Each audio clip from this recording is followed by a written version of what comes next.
हमें इस क्वेश्चन में गिवन है एक आइडियल कंडक्टिंग रॉड मूव करता है under the influence of constant force between two parallel ideal conducting rails. अगर उस रेल के एंड पॉइंट पे एक कैपेसिटर कनेक्टेड है एंड ये पूरा अरेंजमेंट किसी uniform magnetic field B perpendicular to the plane exist कर रहा है, सो इस सिचुएशन के लिए कौन सा स्टेटमेंट करेक्ट होगा हमें डिफाइन करना है।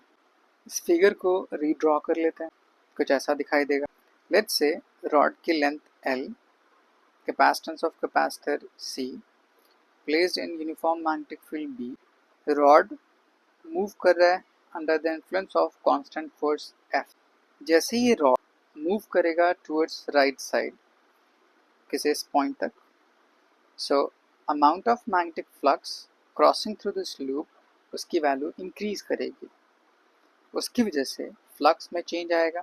फ्लक्स के चेंज करने की वजह से एक ईएमएफ इंड्यूस्ड होगा इस पर्टिकुलर सर्किट में, जिसकी वजह से चार्ज फ्लो करना शुरू होगा। सो यही सिचुएशन मूव करने के बाद रॉड के कुछ ऐसा दिखाई देगा। रॉड इनिशियली किसी इस पॉइंट तक था, सो फ्लक्स इतने एरिया तक कन्फाइन था। रॉड आगे मूव करने की वजह से due to external force flux की वैल्यू इंक्रीज कर गई। So amount of magnetic flux crossing through this loop change कर गया। सो फ्लक्स चेंज करने की वजह से उसमें एक ईएमएफ इंड्यूस्ड होगा। इसका एक रिलेशन होता है EMF induced E is equals to BLV. B is magnetic field, L is length of conductor and V is velocity उस पर्टिकुलर इंस्टेंट पे। इस ईएमएफ की वजह से उस कैपेसिटर में चार्ज फ्लो करेगा। सो Q is equals to C times B। B की वैल्यू सब्स्टिट्यूट कर देते हैं तो ये टर्म हो जाएगा C times BLV। Since force constant है एंड रॉड स्टार्ट हो रहा है फ्रॉम रेस्ट, सो इस इंस्टेंट तक जाने में वो एक्सेलरेट करेगा एंड इस इंस्टेंट पे उसके पास कुछ वेलोसिटी होगी एंड वो वेलोसिटी वेरिएबल होगी। सो ये velocity variable, so we can say कि चार्ज वेरिएबल होगा।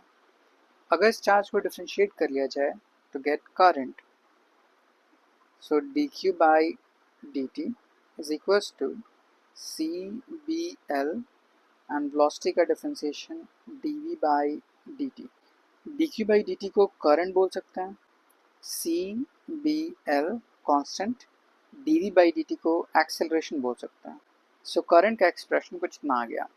नाउ अब इस रॉड का मोशन डिफाइन करने के लिए, नाउ फॉर रॉड, जैसे ही रॉड राइट साइड मूव कर रहा है किसी इस पॉइंट तक, magnetic flux through this particular loop increase कर रहा है।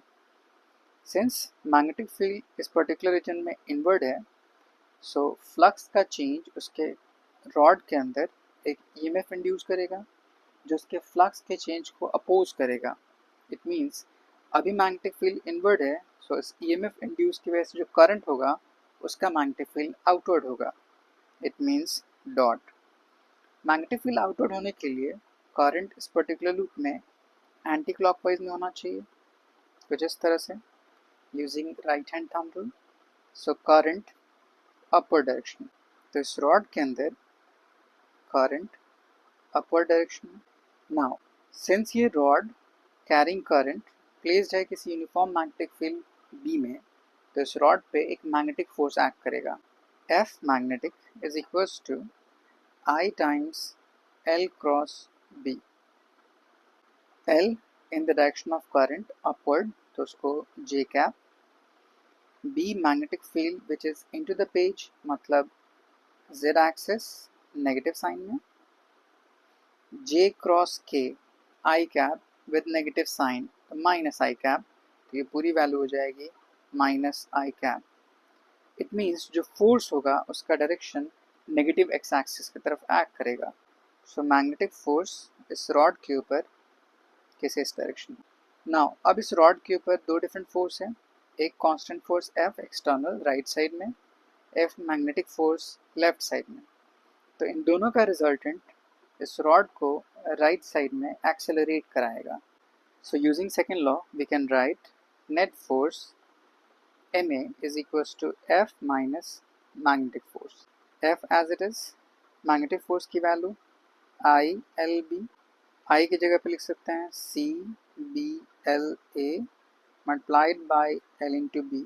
A वाले टर्म को एक तरफ, तो ये टर्म हो जाएगा Ma plus C times B square L square A is equals to F.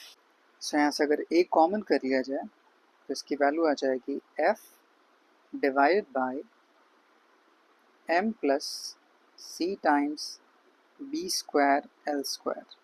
यहाँ पे एक्सेलरेशन की वैल्यू कांस्टेंट आई. सो अगर वेलोसिटी कैलकुलेट किया जाए किसी भी इंस्टेंट पे, so using first equation of motion v is equals to u plus a times t, initial velocity 0, तो यहाँ से फाइनल वेलोसिटी किसी भी इंस्टेंट पे आ जाएगी a टाइम्स t. a की वैल्यू सब्स्टिट्यूट कर देते हैं तो f times t divide by m plus c times b square l square. So यहाँ पे एक्सेलरेशन एक कांस्टेंट वैल्यू आ रही है एंड उसके बिहाफ पे velocity linearly dependent on time, मतलब वेलोसिटी कभी भी कांस्टेंट नहीं होगी क्योंकि एक्सेलरेशन कभी भी ज़ीरो नहीं होगा.